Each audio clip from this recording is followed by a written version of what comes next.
The misty morning at Vermont's Pine Ridge K-9 training facility cast long shadows across the weathered buildings that had stood there for over 6 decades. Officer Jack Harmon paused at the entrance of Kennel 7, watching as Ranger, a once legendary German Shepherd with now graying fur, dozed peacefully in his corner bed. The scene was both ordinary and extraordinary. Ordinary in its quiet simplicity, extraordinary in knowing what this dog had accomplished during his 9 years of service. Jack leaned against the doorframe, coffee in hand, allowing himself a moment to reminisce. Ranger had been more than a police dog. He had been a partner, a protector, and most importantly, Kevin Fletcher's best friend.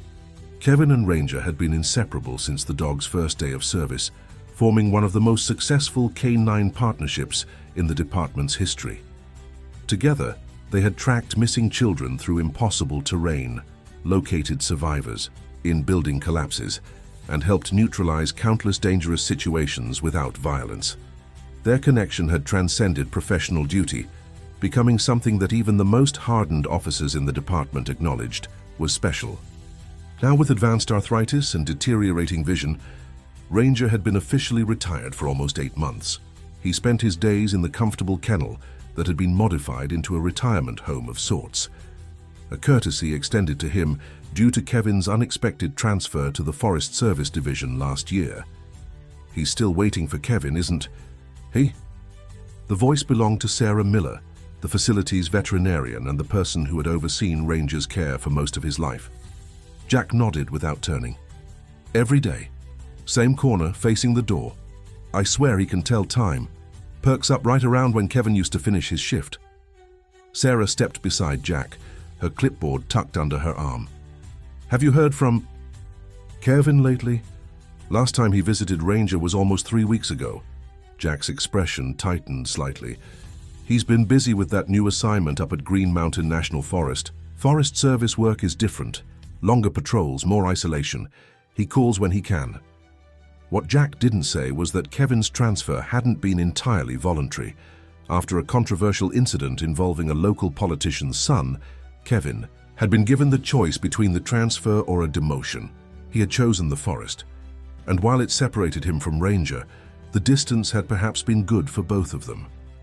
Or at least that's what Jack told himself on mornings like this, when Ranger's patient waiting seemed almost heartbreaking.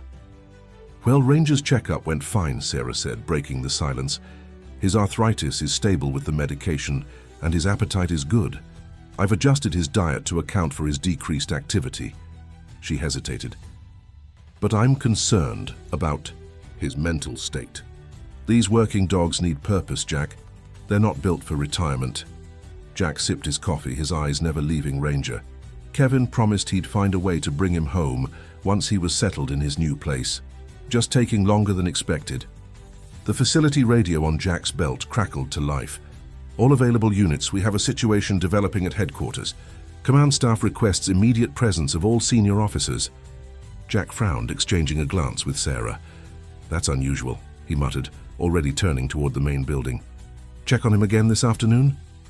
Sarah nodded, watching, as Jack jogged toward the administrative center of the facility. Inside the main conference room, tension hung in the air like smoke. Captain Diana Reynolds stood at the head of the table, her normally composed face etched with concern. Around her sat 5 other officers, all wearing expressions ranging from worry to grim determination. Jack slipped into an empty chair just as Diana began speaking. "At 0600 hours this morning, Forest Service Officer Kevin Fletcher failed to check in after his overnight patrol in the northeastern sector of Green Mountain. His service vehicle was located 2 hours ago at Lookout Point Trailhead with signs of a struggle. His radio, sidearm, and backpack are missing." The room remained silent as Diana continued. "Search and rescue has been deployed with initial teams, focusing on the area surrounding the vehicle. The terrain is difficult, dense forest, ravines, rock formations, and today's weather forecast shows rain moving in by noon, which will further complicate efforts." An officer to Jack's left spoke up. "Any witnesses? Camera footage from the trailhead?" Diana shook her head. "Nothing yet. It's a remote access point. Minimal traffic this time of year." Another voice. "What about Kevin's tracking device? Standard. Forest Service Protocol. Non-functional, Diana replied. Either damaged or deliberately disabled. Last ping was at the vehicle location at approximately 0200 hours. Jack found himself staring at the map Diana had unfolded across the table. Green Mountain National Forest stretched across hundreds of thousands of acres of Vermont wilderness. Finding one man in that expanse would be like locating a single pine needle in a forest. We've got 6 hours before the weather turns, Diana continued. After that, conditions deteriorate rapidly. I don't need to tell anyone in this room what that means for our chances of recovery. The word hung unspoken in the air. Survival. Jack's mind raced through scenarios, each more concerning than the last. Kevin was experienced, trained for wilderness survival, but if he was injured or if something else had happened, he found himself speaking before he had fully formed the thought. What about using K9 units? Diana nodded. Already deployed. 3 teams are en route from Burlington, but they're at least 90 minutes out. No, Jack said, his voice stronger now. I mean our K9 Ranger. The room fell silent. Diana stared at him, her expression unreadable. Officer Harmon, I understand your concern for Fletcher, but Ranger has been decommissioned. He's well past service age. Jack leaned forward. With all due respect, Captain, Ranger and Kevin worked together for nearly a decade. Their connection is extraordinary. If anyone can find Kevin in that wilderness, it's him. Thomas Beck, the K9 unit supervisor, cleared his throat. Jack, I appreciate the sentiment, but Ranger's in no condition for field work. His hips are bad, his vision is compromised, and he hasn't been on active duty in almost a year. I know his limitations, Jack countered, but we're not asking him to chase down a suspect or clear a building. We're asking him to find Kevin, his person. The room remained skeptical, but Jack pressed on. Look, when my daughter went missing in that blizzard 3 years ago, it was Ranger who found her. Not because of his training, but because he'd met her once at a department picnic. He remembered her scent months later. That's the kind of instinct we're talking about. Diana studied the map, her fingers tracing the vast expanse of wilderness. Even if we considered this, the logistics would be challenging. How would we transport him? Who would handle him? Ranger only ever worked with Kevin. Jack straightened. I'll handle him. I've trained with them often enough. And as for transport, we can get him to the trailhead and let him work from there. He doesn't need to cover the entire forest. Just pick up Kevin's trail where the human searchers can't. Diana exchanged glances with Thomas, a silent communication passing between them. Finally, she sighed. This goes against every protocol, but the stakes are too high to ignore any option. Thomas, you and Jack get Ranger ready. Basic field kit only. I want you at the trailhead in 30 minutes. You'll coordinate with the on-site search teams, but make it clear this is an auxiliary effort, not our primary strategy. As the meeting disbanded, Jack hurried back toward Kennel 7, his mind racing. Was he giving false hope? Was he subjecting an aging, loyal animal to unnecessary stress and pain? But as he approached Ranger's kennel and saw the old dog lift, his head, those alert ears still perking up at the sound of a familiar step, Jack knew this was right. Ranger had spent his life finding the lost. Now, one more time, he would have the chance to bring home the person who mattered most to him. The preparation moved with urgent efficiency as Jack gathered Ranger's old tactical vest from storage. It was dusty, but still serviceable, the reflective K9 unit lettering slightly faded from years of use. Sarah arrived with a small medical kit, her expression a complex mixture of professional concern and emotional investment. I've included his arthritis medication, some pain relievers if needed, and emergency hydration packets, she explained, handing the kit to Jack. His body isn't conditioned for fieldwork anymore, Jack. You need to watch for signs of distress, labored breathing, excessive panting, limping. If you see any of those, you pull him out immediately. Jack nodded, slipping the kit into his backpack. I promise. This isn't about pushing him beyond his limits. It's about giving him a chance to help. As Jack approached Ranger's kennel, the old dog was already at the gate, alert and watchful. Something had changed in his demeanor. The sleepy retirement posture was gone, replaced by an attentive readiness that Jack hadn't seen in months. You sense something's up, don't you, boy? Jack murmured, opening the gate. Ranger stepped forward, his movement slightly stiff but purposeful. When Jack presented the tactical vest, Ranger's reaction was immediate and startling. He stood perfectly, still allowing Jack to secure the familiar equipment, then gave a soft whine, not of discomfort but of recognition. Thomas appeared at the doorway, 2 junior officers behind him. Vehicles. Ready? Command center has been established at the trailhead. Latest report shows the search grid has been divided into 6 sectors, with human teams covering the most accessible areas first. He paused, studying Ranger. Honestly, I wasn't sure. He'd even remember the vest protocol. Jack secured the last strap of Ranger's vest. Muscle memory. 9 years of service doesn't just disappear. The drive to Green Mountain National Forest was tense and largely silent. Thomas drove while Jack sat in the back with Ranger, occasionally checking the dog's condition or offering quiet reassurance. The forest gradually thickened around them as they left civilization behind, the road narrowing until they reached the Lookout Point trailhead. The scene was controlled chaos. 4 Forest Service vehicles, 3 police cruisers, and 2 search and rescue vans created a makeshift command center in the small parking area. A dozen people in various uniforms moved with purpose between equipment tables and map stations. Diana met them as they pulled in, her expression tight. Weather's moving in faster than predicted. We've got maybe 4 hours before visibility becomes severely compromised. She glanced at Ranger as he carefully descended from the vehicle. How's he doing? Ready, Jack said simply. Where was Kevin's vehicle found? Diana led them to a Forest Service truck parked at an odd angle near the trailhead entrance. Yellow evidence markers dotted the ground around it. Keys were still in the ignition. Radio was on but receiving only. His backpack wasn't inside, but we found his water bottle about 20 yards into the trail, here. She pointed to a plasticky bottle marked as evidence. The search teams have been working outward from this point in a standard grid pattern, but the terrain quickly becomes challenging. Jack nodded, taking it all in. We need something with Kevin's scent, something recent. Diana handed him a folded Forest Service jacket from his locker at the ranger station. He wore it yesterday, according to his supervisor. Jack knelt beside Ranger, holding the jacket for him to smell. Ranger, find Kevin. Find Kevin. The May. Command was simple. One Ranger had heard countless times throughout his career. For a moment, the old dog simply stood there, nose working as he processed the scent. Several nearby searchers had paused their preparations to watch, their expressions ranging from skepticism to curiosity. Then, without warning, Ranger began to move, not with the explosive energy of his younger days, but with deliberate purpose. He bypassed the trail entrance entirely, instead moving toward a dense section of underbrush to the east of the parking area. Jack followed, careful to stay close without hindering the dog's movement. Thomas and Diana exchanged glances before Thomas hurried after them, radioing to the search coordinator as he went. K9 unit moving east from parking area off-trail, requesting team redirection to Sector 4.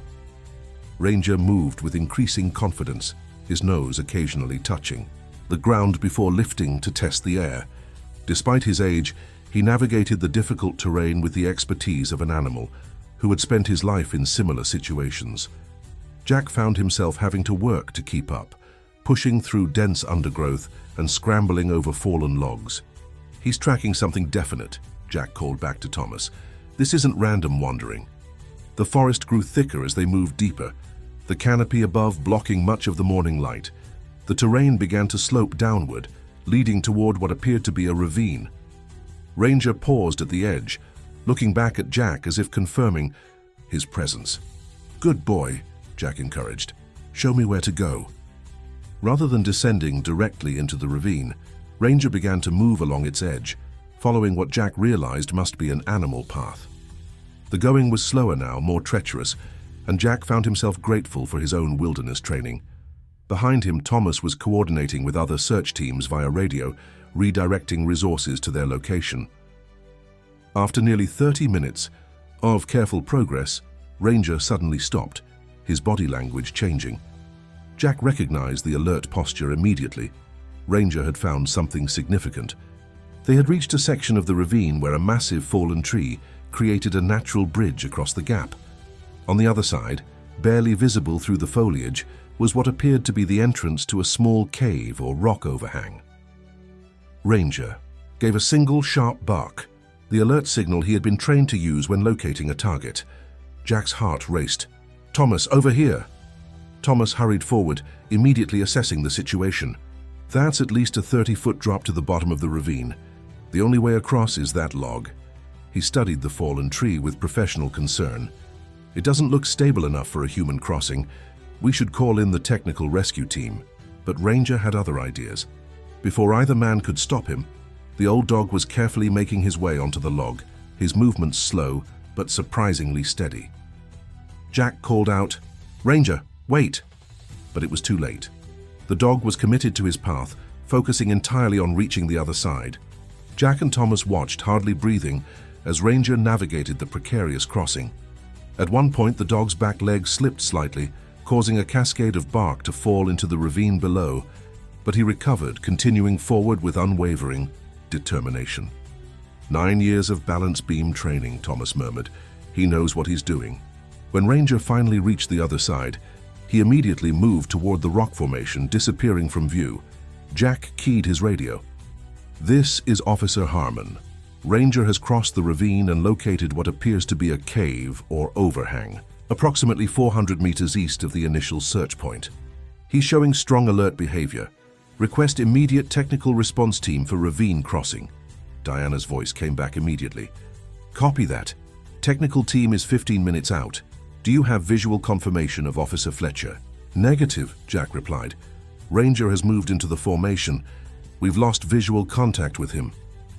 The next few minutes were among the longest of Jack's life.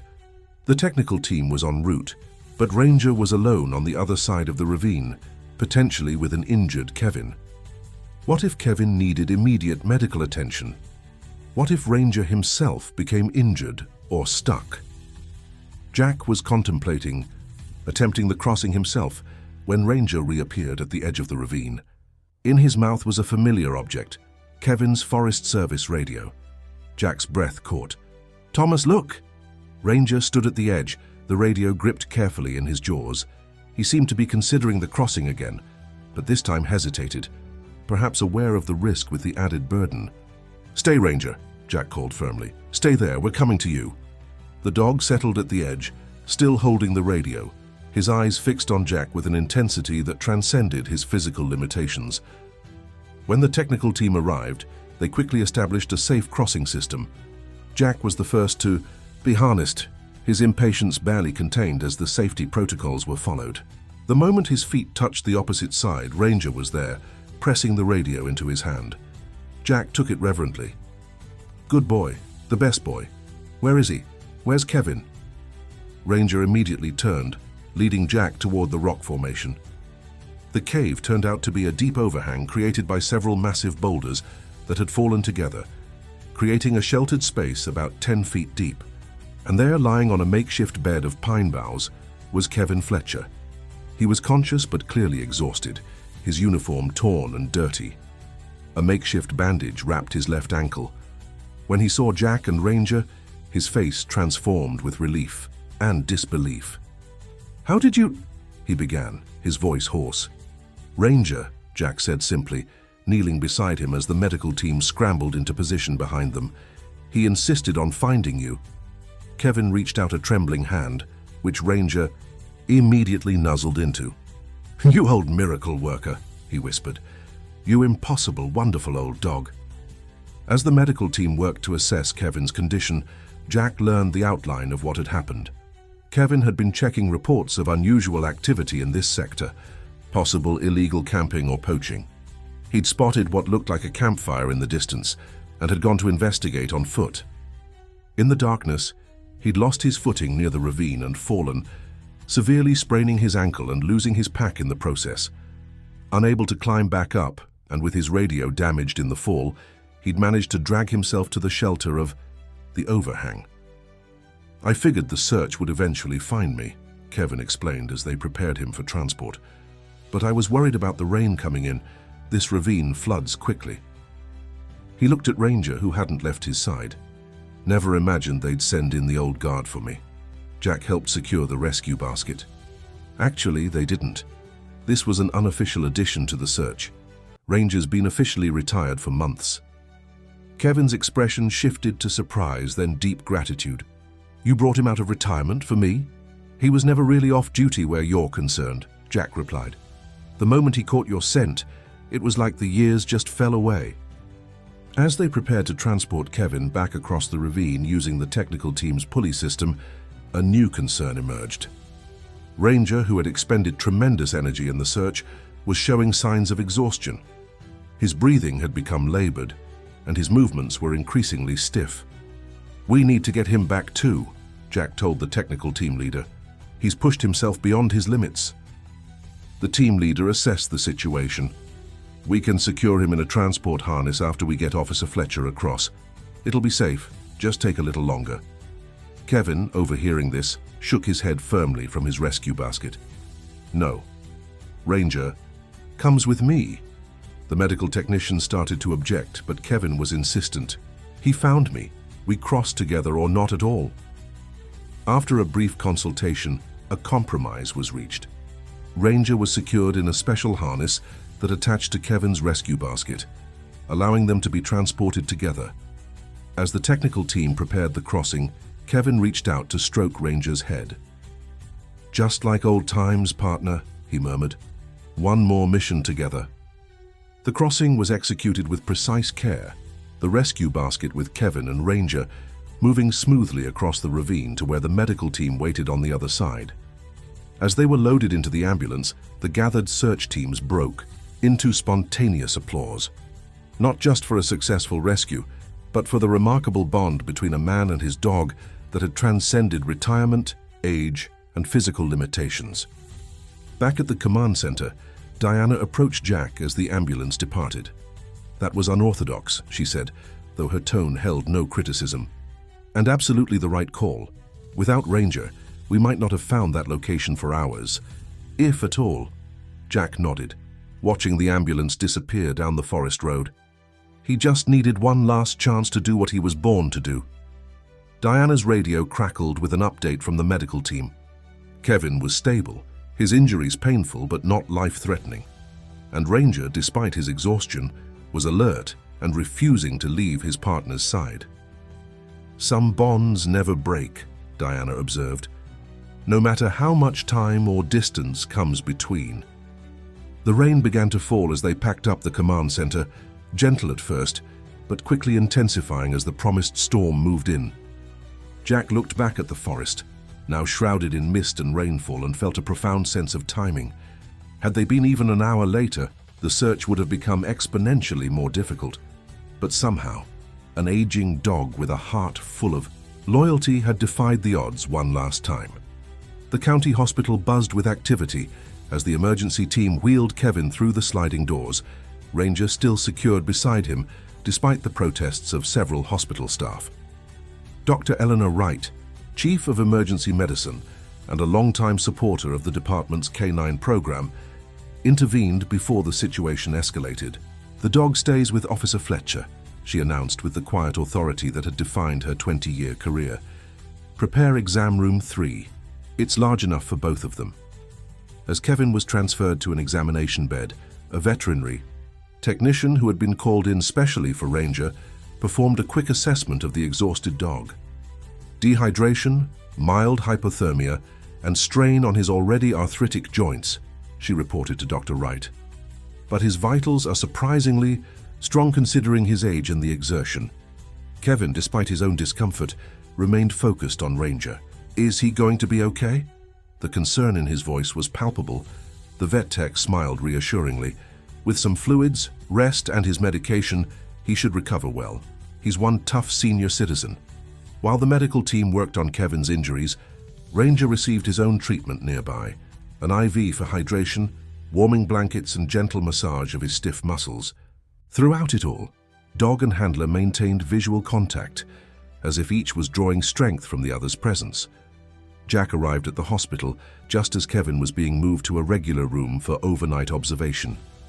He found Ranger curled on a special pad beside Kevin's bed, looking tired but content. They're actually allowing him to stay? Jack asked, genuinely surprised. Kevin managed a smile despite his fatigue. Apparently, Dr. Wright has a soft spot for four-legged heroes. She's written it up as therapeutic companionship in my chart. Jack pulled up a chair. You had us worried, you know. What exactly happened? Out there? Kevin's expression grew serious. I was following up on reports of unusual activity in that sector. There had been several complaints from hikers about feeling like they were being watched, and one report of what sounded like machinery operating deep in the protected area. Machinery? Like logging equipment? That's what I assumed at first, Kevin replied. But it didn't quite fit. The sounds were described as mechanical but smaller scale, and only at night. I thought maybe it was illegal mining. There have been rumors of mineral deposits in that region. He shifted slightly, wincing at the pain in his ankle. I was doing a night patrol, checking some of the more remote areas. Around 2 a.m., I spotted what looked like artificial light through the trees, well off any marked trail. Parked at the trailhead and proceeded on foot to investigate. Jack listened intently as Kevin continued. The light disappeared before I could pinpoint its source. I was making my way back to the vehicle when I heard something moving through the underbrush nearby. It was too deliberate to be wildlife. I called out, identifying myself as Forest Service, and that's when things went sideways. Kevin paused, his expression troubled. Someone rushed me from behind. There was a struggle. I lost my footing near the ravine edge and went down hard. I heard voices above, at least 2 people, but they didn't pursue me down the ravine. They must have assumed the fall had taken care of their problem. The revelation hung heavy in the air. You're saying someone deliberately attacked a federal officer? Jack asked, the implications immediately clear. Kevin nodded grimly. And they're still out there, doing whatever they were trying to hide. My radio was damaged in the fall, so I couldn't call for backup. When I realized I couldn't climb out with my injured ankle, I dragged myself to that rock shelter and hoped someone would notice I was missing in time. He glanced down at Ranger, who had fallen into a deep, exhausted sleep. Never imagined it would be this old partner who'd save me. Before Jack could respond, Diana appeared in the doorway, her expression a mixture of relief and concern. Good to see you awake, Fletcher. She entered the room, nodding acknowledgement to Jack. The doctor says you'll make a full recovery. Thanks to our retired hero here, Kevin replied, gently placing a hand on Ranger's sleeping form. Diana's expression became more serious. I need to know exactly what happened out there, Kevin. This isn't just a rescue situation anymore. It's an active investigation into an assault on a federal officer. Kevin repeated his account while Diana took detailed notes. When he finished, she tapped her notebook thoughtfully. We've had reports of unusual activity in that sector for months, but nothing concrete enough to justify a major operation. This changes everything. She looked at Kevin intently. Would you recognize these individuals if you saw them again? Did you get any sense of what they might be doing? Kevin shook his head. It was too dark, and everything happened too fast. As for what they're doing, he hesitated. The only thing that makes sense, given the location and the reports of machinery, would be illegal mining or perhaps some kind of research installation. That part of the forest has some unusual geological formations that have attracted scientific interest in the past. Diana nodded, processing this information. We'll need to mount a proper investigation now, but carefully. If these people are willing to attack a Forest Service officer, they're clearly dangerous and determined to keep their activities secret. She glanced at Ranger, her expression softening slightly. Meanwhile, our senior K9 has certainly earned his retirement all over again. After Diana left, Jack remained, studying his friend with concern. You should get some rest. I can come back tomorrow. Kevin's attention had returned to Ranger. Do you know why they sent him? He asked quietly. I mean, why bring a retired K9 into an active search? Jack hesitated, choosing his words carefully. It wasn't officially sanctioned at first. I suggested it because he's been waiting for you, Kevin. Every day since you transferred. Sarah says he sits in the same spot in his kennel, facing the door, waiting for you to walk in. Kevin's expression crumpled slightly, a complex emotion crossing his face. I've visited when I could. It's just been difficult with the new assignment. The distance... I know, Jack assured him. We all understand. But Ranger doesn't think in terms of transfers or assignments. He just knows his person isn't there anymore. Kevin was silent for a long moment, his hand resting lightly on Ranger's side, feeling the steady rise and fall of the dog's breathing. When I went down into that ravine, he finally said, there was a moment when I thought that might be it for me. Not because of the injuries, but because of the isolation, the weather coming in, the possibility that the search might not find me in time. He looked up at Jack, his eyes bright with emotion. And then suddenly there he was, like he'd stepped out of my memories, this grey-muzzled old warrior who should have been comfortably retired, somehow finding me when no one else could. Jack smiled. That's what these dogs do. It's not just the training or the abilities, it's something deeper. Loyalty, Kevin said softly. Pure, uncomplicated loyalty. He seemed to come to a decision then, his expression clearing. Jack, I need a favor. The next morning brought significant developments. Diana arrived early, accompanied by Captain Reynolds and Chief Park Ranger Marshall Bennett. They found Kevin sitting up in bed, looking much improved, with Ranger still faithfully by his side. We've opened a formal investigation, Diana announced without preamble. Based on your statement and some new evidence we've uncovered, we believe there may be an illegal research operation happening in the protected wilderness area. Marshall Bennett, a stern-faced man with 30 years of Forest Service experience, elaborated, we've detected unusual electromagnetic signatures in that sector during a flyover this morning. Whatever they're doing, it involves sophisticated equipment that doesn't belong in a national forest. Captain Reynolds added, we're coordinating with federal authorities now. This has escalated beyond a simple trespassing case.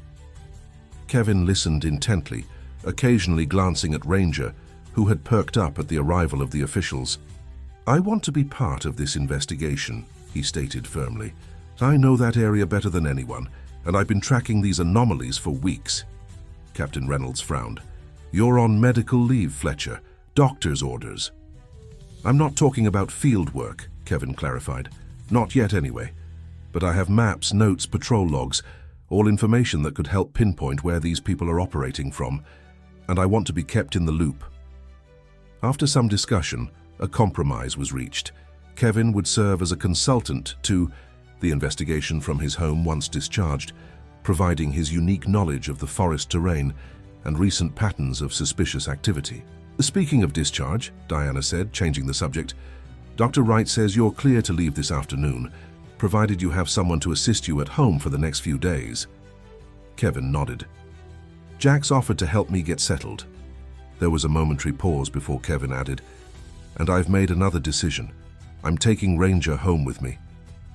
This announcement was met with surprised expressions. Captain Reynolds spoke first. Fletcher, you're in no condition to care for a dog right now, especially one with Ranger's age-related needs. With respect, Captain, I've never been in better condition to care for him, Kevin replied with quiet determination. Ranger belongs with me. He always has. Jack intervened before the discussion could become heated. I've already spoken with Sarah Miller about this. She's preparing Ranger's medication and care instructions, and I'll be staying with Kevin for the first few days to help with both of them. He looked directly at Captain Reynolds. This isn't just about what Kevin wants, it's about what's best for Ranger too. You've seen how he is at the facility, waiting every day. He's earned the right to spend his retirement with his partner. Marshall Bennett, who had remained silent during this exchange, finally spoke. The bond between a handler and their canine is sacred in our line of work. If Fletcher wants to take responsibility for Ranger and the vet approves, I don't see the issue. His support effectively ended the debate. By late afternoon, the discharge process was complete. Jack arrived with his truck, now equipped with a special ramp for Ranger to enter and exit without straining his joints. Kevin, moving carefully on crutches, supervised as Jack helped Ranger into the back seat, where a comfortable bed had been installed. Ready to go home, boy? Kevin asked, receiving an alert tail wag in response. The drive to Kevin's cabin took nearly an hour, winding through increasingly rural landscapes until they reached the small property Kevin had purchased after his transfer. Nestled at the edge of a meadow with the forest as a backdrop, the rustic cabin was modest but well maintained. I've been fixing it up whenever I had time off, Kevin explained, as Jack helped him from the truck. It's not much, but it's peaceful. Inside, Jack was surprised by the cabin's thoughtful layout. The main room was open and airy, with large windows overlooking the meadow. A wood stove dominated one wall, with comfortable furniture arranged around it. The kitchen was small, but functional, and a hallway led to what Jack assumed were bedrooms and a bathroom. "This is really nice," Jack commented as he helped Kevin to the couch. "I expected something more temporary." Kevin smiled slightly. "I needed roots again. After everything that happened, I needed somewhere that felt like mine." As Jack brought in their bags and helped Ranger explore his new surroundings, Kevin elaborated. "The transfer wasn't what I wanted, but maybe it was what I needed. A fresh start away from the politics and the pressure." He watched as Ranger carefully investigated each room of the cabin, sniffing doorways and furniture. "And now it can be a fresh start for both of us." That evening, after a simple dinner, the three settled in the main room. Ranger had claimed a spot on the rug near the wood stove, seemingly content in his new environment. Kevin, his injured leg propped on a coffee table, sifted through a folder of papers and maps. "I've been marking every reported incident, every anomaly in that sector," he explained to Jack, trying to establish a pattern. Jack studied the marked map with interest. "There definitely seems to be a concentration in this area here," he observed, pointing to a section of forest.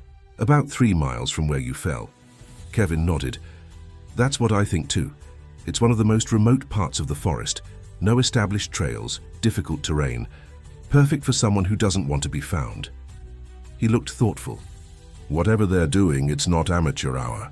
The equipment sounds sophisticated, and they were organized enough to patrol their perimeter and deal with intruders."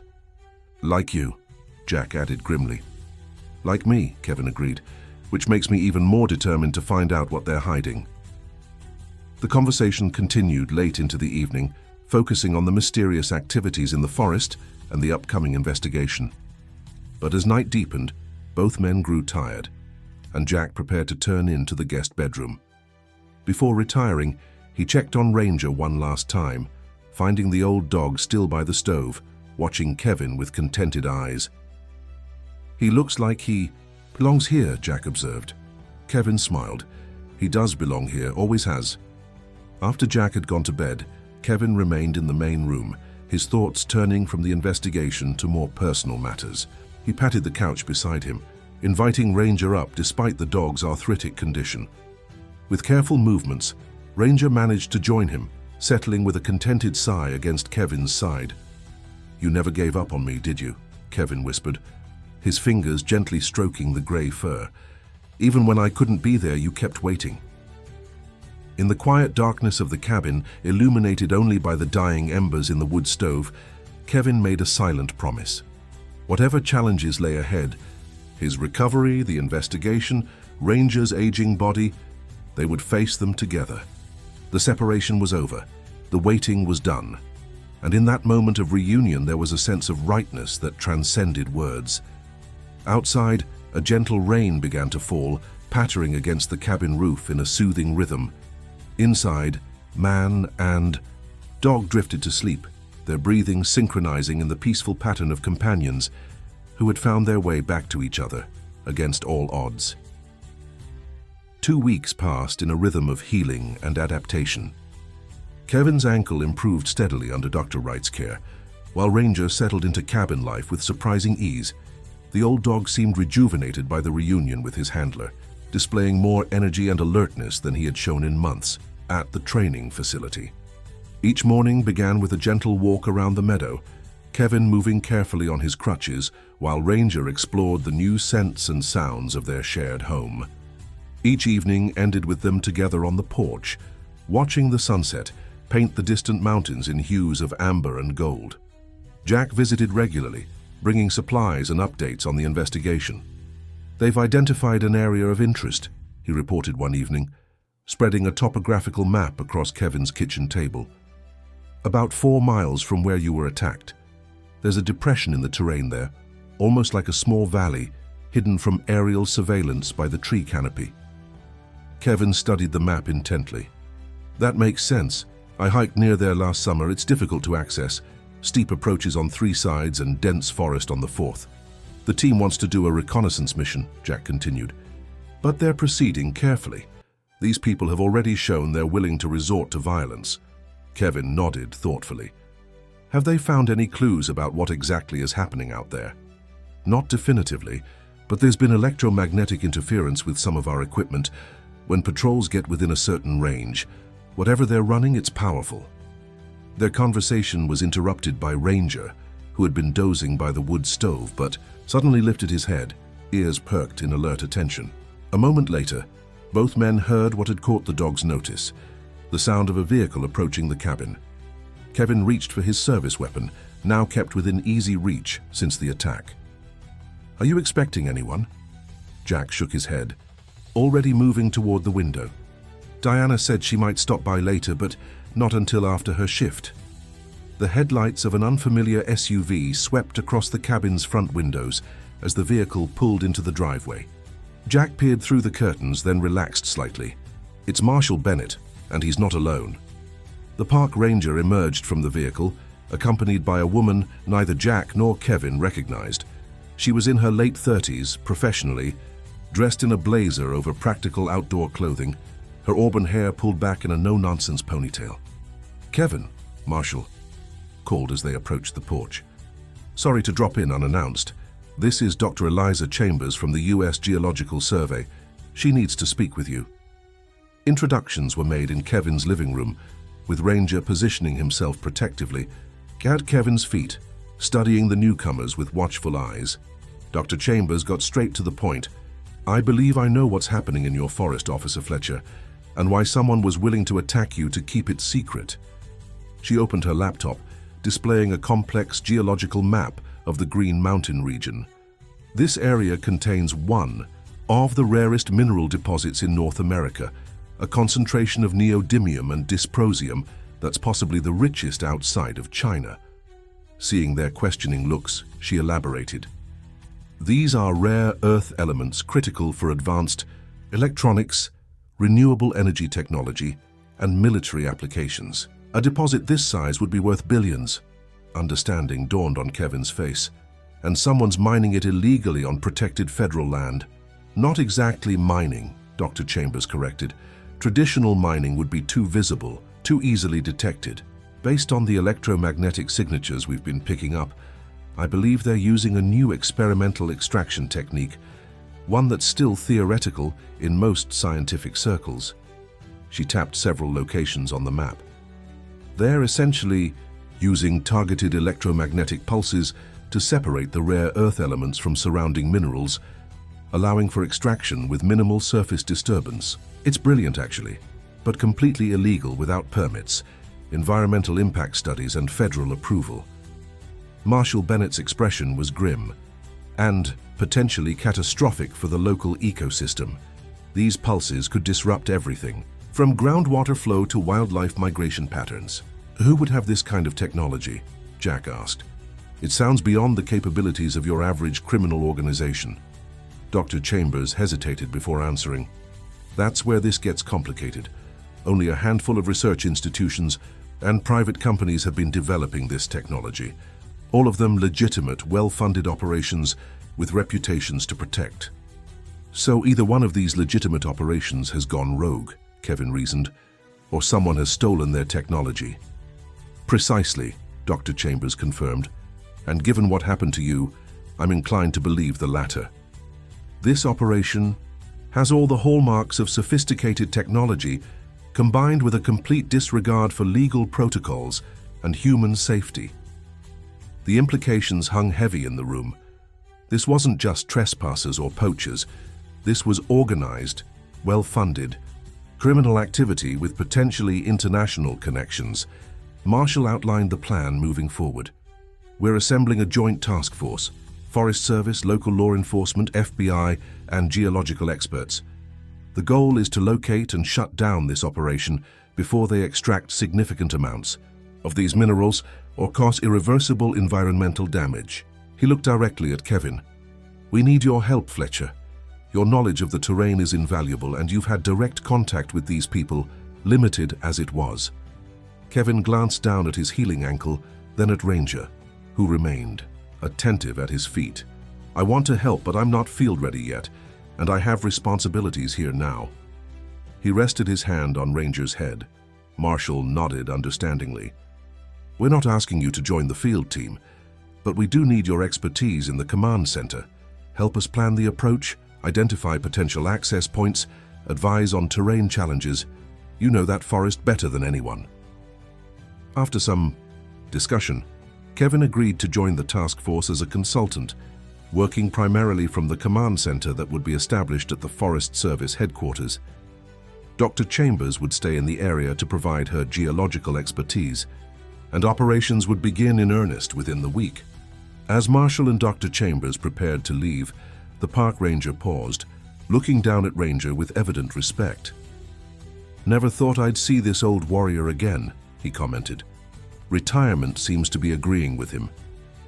Kevin smiled. "It's not retirement that agrees with him. It's having purpose again." The next few days passed in a flurry of preparation. Kevin reviewed maps and patrol reports, marking potential approach routes and danger zones for the task force. Jack helped when he could, but his regular duties kept him busy at the training facility.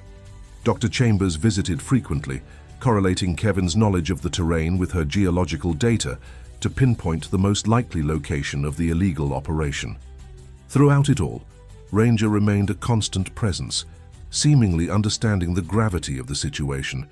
He stayed close to Kevin, particularly when visitors were present, his protective instincts still sharp despite his age. On the eve of the operation, Diana stopped by the cabin bringing final details about the next day's plans. "Command center will be fully operational by 0600, she reported. "First teams move into position at 7:30. If all goes according to plan, we'll have the site secured by noon." Kevin nodded, studying the tactical map she'd brought. "What about backup? If these people are as well equipped as we think, they could put up significant resistance." "FBI tactical unit is on standby," Diana assured him. "And we've coordinated with state police for additional support if needed." She hesitated, then added, "There's something else you should know.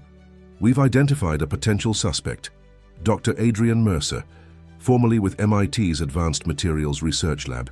He was dismissed last year after ethical concerns about his extraction methods. He disappeared shortly after, along with several prototype devices and research data." Kevin absorbed this information thoughtfully. "So we're potentially dealing with a brilliant scientist gone rogue, with possible backing from private interests who don't mind bending the law for profit," Diana confirmed. "Intelligence suggests he may have connections to certain international technology firms eager to secure rare earth elements outside of traditional supply chains."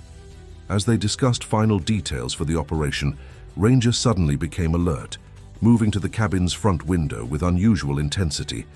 Kevin noticed immediately. "What is it, boy?" The old dog gave a low, warning growl, not aggressive but definitely concerned.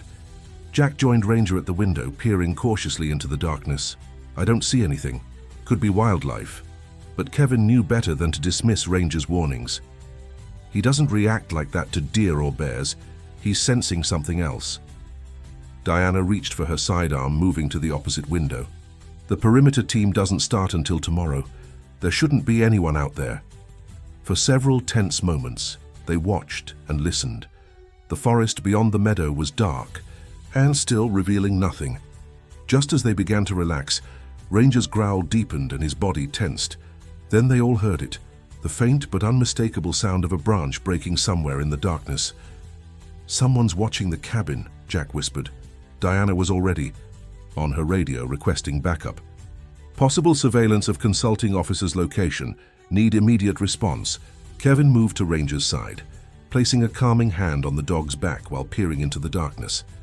"If they've identified me and tracked me here, then the operation may already be compromised," Diana finished grimly. "We need to move you to a secure location until tomorrow." But Kevin shook his head. "If they're watching, they'll see us leave. Better to stay put with protection than risk an ambush on the road."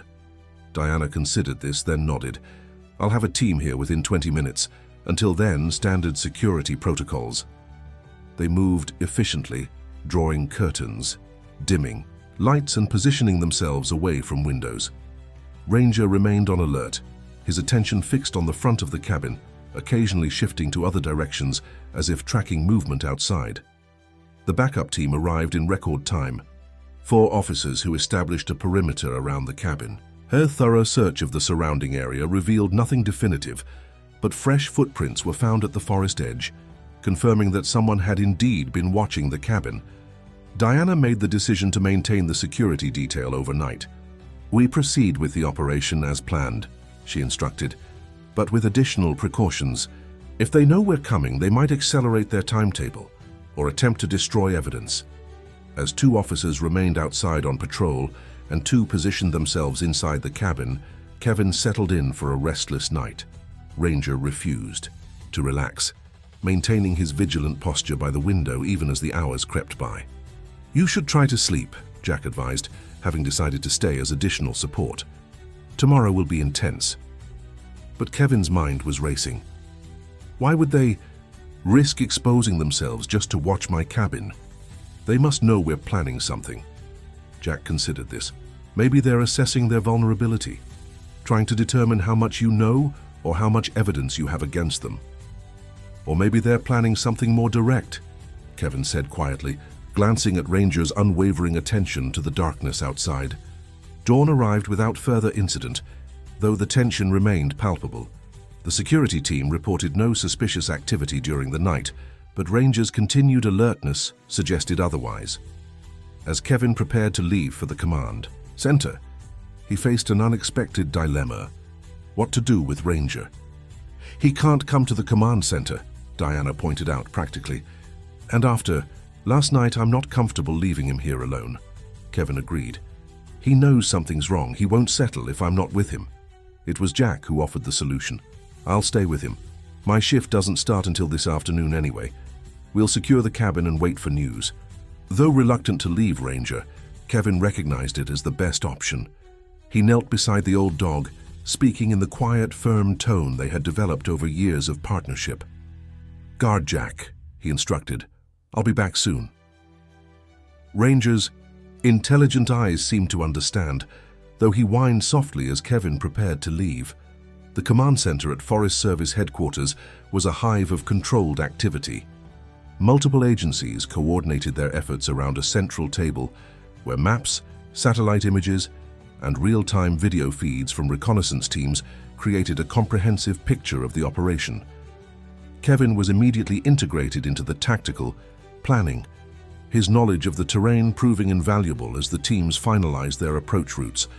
Dr. Chambers worked nearby, monitoring sensitive equipment designed to detect the electromagnetic signatures associated with the illegal extraction process. "We're picking up increased activity," she reported mid-morning. "Whatever they're doing, they're operating at full capacity right now." Marshal Bennett frowned at this news. "Could indicate they're rushing to extract as much as possible before relocating. If they suspected we were closing in, or it could be their normal operation," Kevin suggested. "We don't have a baseline to compare against." The first significant development came at 9:17 a.m. when a reconnaissance team reported visual confirmation of a camouflaged structure approximately half a mile from the previously identified depression. Photos transmitted to the command center showed a sophisticated setup disguised to blend with the surrounding forest. "That's it," Dr. Chambers confirmed, studying the images. "Those arrays on the perimeter are part of the electromagnetic pulse system, and those containers would be perfect for storing extracted materials." The operation shifted into its active phase.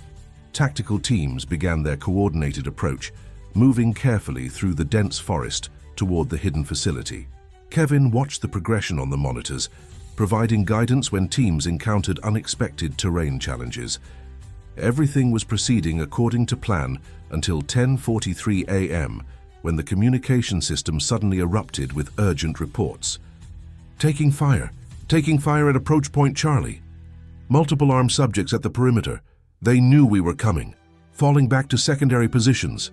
The command center transformed instantly. Marshal Bennett took direct control of the tactical response, coordinating with FBI team leaders to establish a secure perimeter while ensuring the safety of the approach teams. "How did they know?" Diana demanded, joining Kevin at the monitor station. We were careful, minimal radio communication, disguised approach. Kevin's mind raced through possibilities. Then a disturbing thought struck him. The cabin. What if the surveillance last night wasn't just to watch me? What if they planted something? Diana immediately grasped his concern. A listening device. They could have heard everything we discussed. She was already reaching for her phone, dialing Jack's number. The call connected, but there was no answer. Kevin felt a cold dread settling in his stomach. Try again. Diana redialed, her expression growing increasingly concerned. Still no answer. Kevin made a decision. I need to get back to the cabin now. Marshall overheard and intervened. Fletcher, we're in the middle of an operation that's just gone hot. We need you here. Jack's not answering, Kevin explained tersely. And Ranger's there too. If these people are as desperate as they seem, they might see my cabin as either a threat or leverage. The mention of Ranger shifted something in Marshall's expression. He understood the bond between Handler and K9, having worked with Service, dogs himself years ago. Take Harris and Rodriguez, he instructed, nodding toward two officers nearby. Standard approach. Assume hostile presence. Full report once you've assessed the situation. The drive back to the cabin was the longest 20 minutes of Kevin's life. His ankle throbbed as adrenaline coursed through his system, but the pain was distant compared to his concern for Jack and Ranger. As they approached, Harris, driving the Forest Service vehicle, killed the lights and slowed to a crawl. No visible activity, he reported, scanning the cabin and surrounding area. No vehicles except Jack's truck. They parked a short distance away and approached on foot, moving with tactical precision despite Kevin's injury. The cabin appeared undisturbed, but the silence was unnerving. No sign of Jack outside, no movement visible through the windows. Rodriguez took point, weapon ready, as they approached the front door. Kevin called Jack's name, receiving no response. The door was unlocked, the first bad sign. Inside, evidence of a struggle was immediately apparent. A chair overturned, papers scattered across the floor. Jack's service weapon lay under the kitchen table unfired, but there was no blood, no signs of severe violence, and most notably, no Jack and no Ranger. Clear, Rodriguez announced after checking the bedrooms and bathroom. No one here. Kevin's tactical training took over, pushing personal concerns aside as he assessed the scene methodically. They were taken, he concluded, examining scuff, marks on the floor. At least two perpetrators, maybe more. Jack put up a fight, but they subdued him quickly. Harris was checking outside. Tire tracks behind the cabin, he reported. Vehicle larger than a standard car. SUV or van, probably. Left heading east on the fire access road. Kevin's phone rang. Diana. Fletcher, report. He explained the situation concisely. Recommend immediate APB on all vehicles leaving the area. They can't have gotten far. Diana's response was direct. Already done. We've also got a situation here. The operation partially succeeded.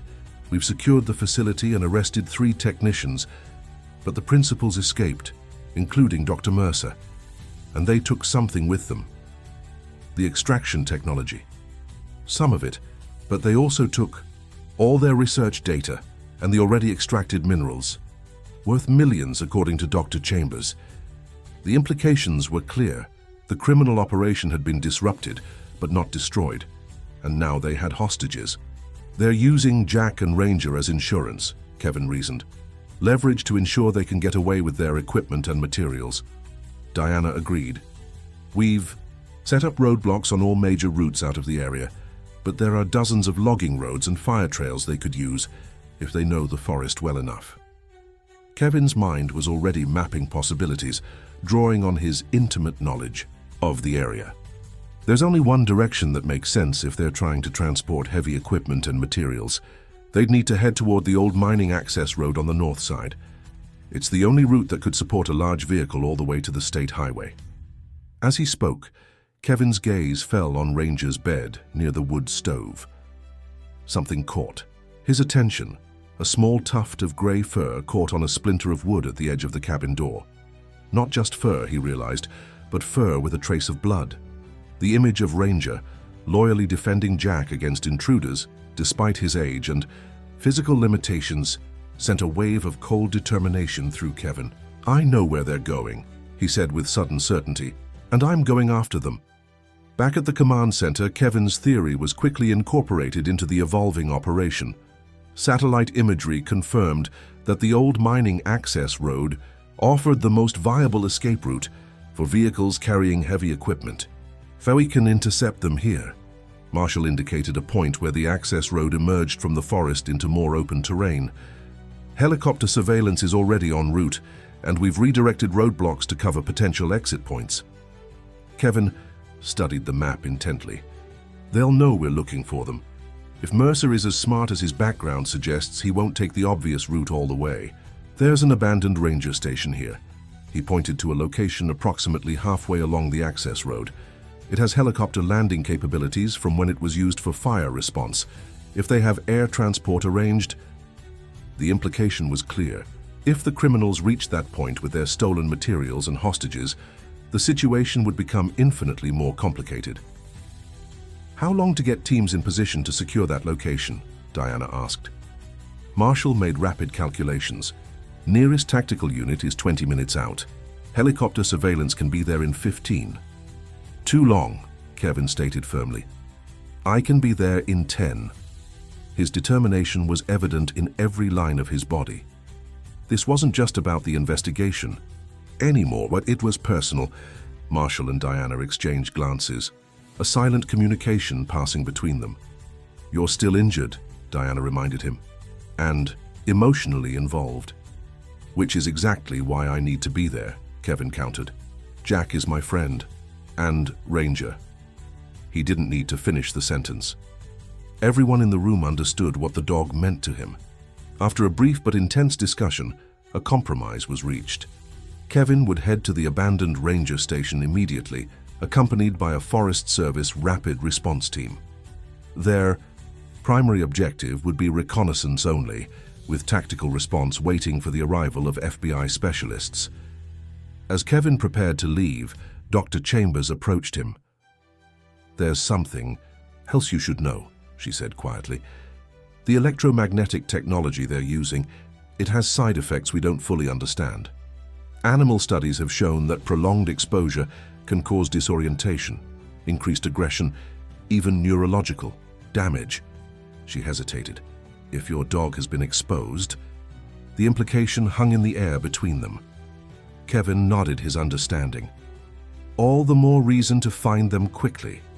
As he headed toward the waiting Forest Service vehicle, Kevin felt the familiar weight of duty and determination settling around him. But this time, it was intertwined with something deeper. The unbreakable bond with a partner who had never failed him, not even in retirement. Somewhere in the forest, Ranger was facing dangers he couldn't possibly understand, yet Kevin knew with absolute certainty that the old dog would be fighting with every ounce of his remaining strength. Not for himself, but for the humans he had pledged his life to protect. "I'm coming, old friend," Kevin whispered as the vehicle accelerated down the forest road. "Hold on, I'm coming." The abandoned ranger station emerged from the forest like a ghost from another era, its weathered structures partially reclaimed by nature after years of disuse.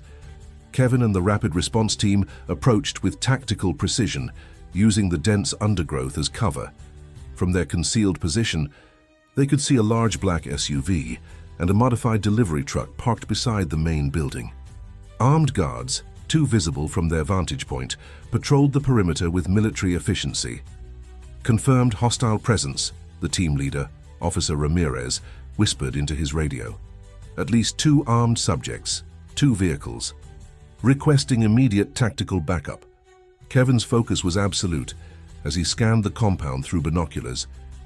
The main building showed signs of activity, curtains drawn across windows, occasional shadows moving behind them. A portable generator hummed somewhere out of sight, providing power to the long-abandoned facility. "Any sign of the hostages?" Ramirez asked. Kevin shook his head. "They're keeping them inside, away from windows. Smart move."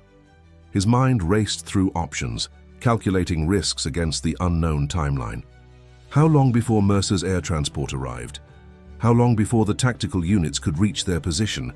And most pressingly, what condition were Jack and Ranger in? As if in answer to his unspoken question, a sound cut through the forest. Stillness, a dog's bark, distinctive and familiar despite its obvious distress. Kevin's heart clenched. "That's Ranger." The bark came again, followed by shouting from inside the building. Even at this distance, the tension in the voices was evident. "Something's wrong in there," Kevin observed, a new urgency in his tone. Ramirez nodded in agreement.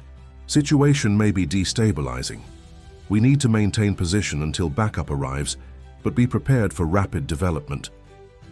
The next few minutes stretched like hours as they watched the compound.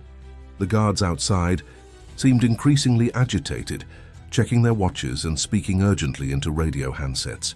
Then the front door of the main building burst open, and Dr. Adrian Mercer himself emerged, a tall, thin man with sharp features and the intense focus of someone accustomed to being the smartest person in any room.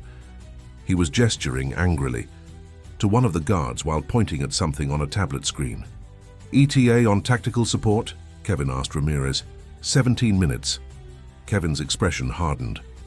"We may not have 17 minutes. As if confirming his assessment, the situation suddenly accelerated. The sound of an approaching helicopter echoed through the valley, still distant, but clearly heading their way.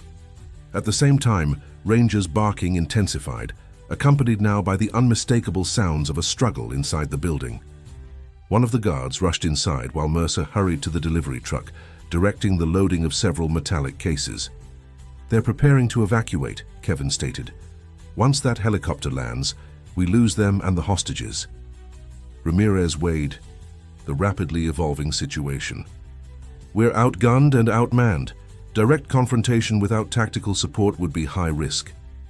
"Sometimes risk is necessary," Kevin replied, his voice calm but resolute. "I need a distraction." The plan came together in urgent whispers. The Forest Service team would create a diversion on the far side of the compound, enough to draw attention and resources away from the main building without revealing their full presence or precipitating a direct confrontation. Meanwhile, Kevin would use the distraction to approach the building and attempt to locate and secure the hostages. "If you can get them out, retreat immediately to our fallback position," Ramirez instructed. "We hold the diversion only long enough for extraction, then we also fall back and maintain perimeter until tactical arrives." Kevin checked his weapon and radio one final time. "Understood, on your signal." The diversion began with precision, a series of flashbangs and smoke canisters deployed at the edge of the forest opposite their position. The effect was immediate. Both external guards and Mercer himself turned toward the disturbance, weapons raised. One guard ran toward the smoke, while the other spoke urgently into his radio. In the crucial moments of confusion, Kevin moved. Years of wilderness training made him nearly invisible as he crossed the open ground between the forest edge and the back of the main building. An unlocked window provided access to what had once been a storage room, now filled with electronic equipment humming with power. The air inside carried a strange metallic taste and a subtle vibration that seemed to resonate in Kevin's teeth. Side effects, he guessed, of the electromagnetic technology Dr. Chambers had described. He moved silently through the building, guided by the continuing sounds of Ranger's intermittent barking. The layout was familiar from his early days with the Forest Service, when this station had still been operational. The barking led him to what had once been the communications room. Through a crack in the partially open door, he could see Jack seated on the floor, his hands bound behind him around a support column. His face was bruised, but his eyes alert, watching something out of Kevin's line of sight. Kevin shifted position, slightly, and then he saw Ranger. The old dog was in a large metal cage at the far end of the room, pacing with agitation. Even from this distance, Kevin could see that something was wrong. Ranger's movements were erratic, his eyes unfocused. He would bark, then suddenly cower as if in pain, then growl at nothing. A single guard stood watch, his attention divided between the hostages and the commotion outside. Kevin assessed the situation in seconds. The guard was armed with a handgun and positioned between him and both hostages. Direct confrontation risked escalation and potential harm to Jack or Ranger. He needed another approach. The diversion outside continued, with shouts and confusion creating a perfect cover for movement. Kevin retreated slightly, found a metal trash can in an adjacent room, and with calculated timing, sent it crashing down the hallway away from the communications room. The noise had the desired effect. The guard, already on edge from the outside disturbance, called out, "Who's there?" When no answer came, he moved cautiously toward the hallway, weapon raised. Kevin waited until the guard passed his position, then moved with silent efficiency. The guard had no time to react before Kevin had him disarmed and unconscious, the entire takedown executed without a sound that might alert others in the building. "Kevin!" Jack's whispered exclamation was filled with relief as Kevin entered, the communications room securing the door behind him. "How did you find us?" "Later," Kevin replied, quickly cutting Jack's restraints. "Tactical support is inbound, but we have a helicopter approaching and Mercer's preparing to move out. We need to get you and Ranger clear now." As Jack rubbed circulation back into his wrists, Kevin moved to Ranger's cage. The dog's reaction was alarming. Instead of the recognition and joy Kevin expected, Ranger growled, backing away to the far corner of the cage. His pupils were dilated, and he seemed to be in physical distress. "What's wrong with him?" Kevin asked, concern evident in every line of his body. Jack joined him, moving carefully. "They've had him exposed to that machine of theirs," he explained grimly. "They were studying the effects. Mercer seemed fascinated by how it was affecting him, said something about unexpected neurological responses in canines." Kevin felt a cold anger building inside him, but forced it aside. Professional focus now, emotional responses later. "How do we approach him? He doesn't seem to recognize me." Jack nodded toward a water bottle on a nearby table. "They've been using water to calm him down when the episodes get bad. The sound of the water bottle seems to break through whatever's happening to him." Kevin retrieved the bottle and squeezed it gently, creating the familiar sound of water sloshing. Ranger's erratic movements paused, his head tilting slightly. Kevin repeated the sound, adding his voice in the calm, confident tone he had always used during their years of service together. "Easy, Ranger. Easy, boy. It's me. It's Kevin." Gradually, recognition dawned in the dog's eyes. The growling stopped, replaced by a tentative whine of uncertainty. "That's it," Kevin encouraged. "You know me, you know us." He continued speaking as he carefully opened the cage door, keeping his movements slow and predictable. Ranger hesitated, then cautiously approached, sniffing Kevin's outstretched hand. The moment of reconnection was brief but profound, Ranger pressing his graying muzzle into Kevin's palm, a gesture of trust overriding whatever neurological chaos the electromagnetic exposure had caused. "We need to move," Jack urged, checking the hallway. "That helicopter is getting closer." The escape route Kevin had planned led through the back of the building, away from the ongoing diversion and the main activity at the front. Ranger moved with them, staying close to Kevin's side, though his movements remained somewhat unsteady.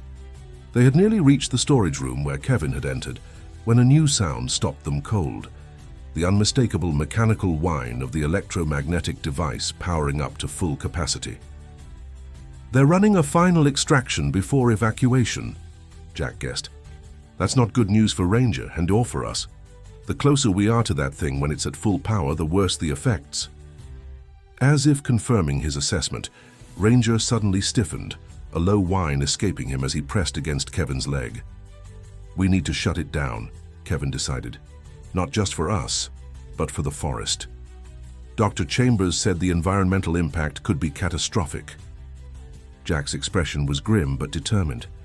"I saw the main control setup when they brought me in. It's in what used to be the station chief's office. 2 guards there plus Mercer coming and going." The decision formed instantly in Kevin's mind. "Get Ranger out. Take him to the extraction point where Ramirez and his team are waiting. I'll deal with the device." Jack started to object, but Kevin cut him off. "Ranger trusts you and he needs to get away from that machine now. I know how to find the control room, and I have tactical support monitoring. This is the right call, Jack." After a brief hesitation, Jack nodded. "Be careful. These people aren't just criminals. They're zealots. Mercer talks about his technology like it's going to save the world, no matter who gets hurt in the process. They parted at the storage room window. Jack helped Ranger through first, then followed, pausing for one final look back at Kevin. "See, you at the extraction point." Kevin nodded, then turned back into the building, moving with renewed purpose. The mechanical whine was intensifying, accompanied by a vibration that seemed to resonate through the building's very structure. Following Jack's directions, he made his way toward the former station chief's office, using the increasing chaos as cover. The helicopter was audibly closer now, and shouts from outside suggested the diversion was being contained. Time was running, critically short. The control room door was ajar, voices emanating from within. Kevin positioned himself to see inside. Two technicians worked at a complex array of equipment that dominated the center of the room. Monitors displayed real-time data about whatever process was occurring, numbers climbing steadily as the mechanical whine reached a fever pitch. There was no sign of the guards Jack had mentioned, likely redirected to deal with the diversion outside. Kevin assessed his options. Direct confrontation risked damaging the equipment in unpredictable ways. The technicians were civilians, albeit ones engaged in criminal activity. His law enforcement training emphasized minimal force and controlled outcomes. He chose his approach accordingly. Entering the room with his weapon drawn, Kevin announced with absolute authority, "Federal agent, hands where I can see them now." The technicians froze, then slowly raised their hands. Neither appeared armed or inclined to resist. "Step away from the equipment," Kevin ordered, slowly. As they complied, he moved to the central control panel. "How do I safely power this down?" The older technician, a man in his 50s with the demeanor of a career scientist, answered without hesitation. The primary shutdown sequence is initiated through the red protocol button on the right console, followed by the cooling sequence on the left. Any other method risks system damage and potentially catastrophic energy discharge. Kevin gestured with his weapon. "Show me," slowly. As the technician began the shutdown procedure, the younger one spoke up nervously. "Dr. Mercer won't be happy about this. We're mid-extraction. The mineral concentration is at optimal levels." "Dr. Mercer has bigger problems right now," Kevin replied evenly. The shutdown sequence progressed, the mechanical whine gradually diminishing in pitch and intensity. Kevin maintained his position of control, acutely aware that every second brought the helicopter closer and increased the risk of discovery. The older technician completed the final steps, and the equipment powered down with a series of descending tones. "It's done," he confirmed. "Full shutdown achieved. The system will require at least 2 hours to reinitialize." Kevin was securing the technicians with zip ties when the door burst open. Dr. Mercer stood there, his expression transforming from urgency to shock to fury in the space of seconds. Behind him loomed one of the armed guards, weapon already raising. Kevin reacted instantly, diving for cover as the guard fired. The shot went wide, impacting the control panel in a shower of sparks. The resulting electrical discharge was immediate and dramatic. Circuit breakers blowing, monitors exploding, and a sudden power surge that sent a visible current racing through the equipment. Mercer's anguished cry matched the dying scream of his precious technology. "No, do you have any idea what you've done?" The guard moved to fire again, but a new voice interrupted from the hallway. "Federal agents, drop your weapon." The tactical team had arrived. The guard hesitated, then slowly lowered his gun. Mercer made no attempt to flee, his attention fixed on his destroyed equipment, the life's work he had corrupted with greed and moral compromise. In the controlled chaos that followed, Kevin provided a quick briefing to the tactical team leader, ensuring the technicians received medical attention for minor injuries sustained during the power surge. Mercer and his security personnel were taken into custody, along with the remaining equipment and extracted minerals.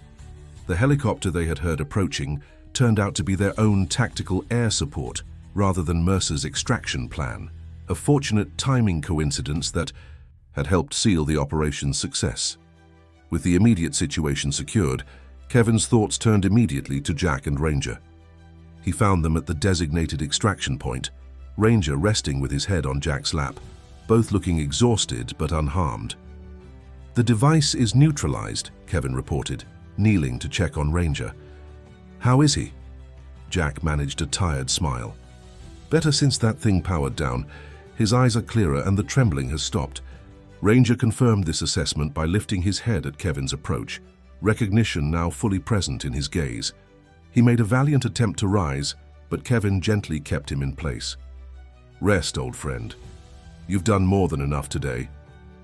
The aftermath of the operation unfolded over the following days.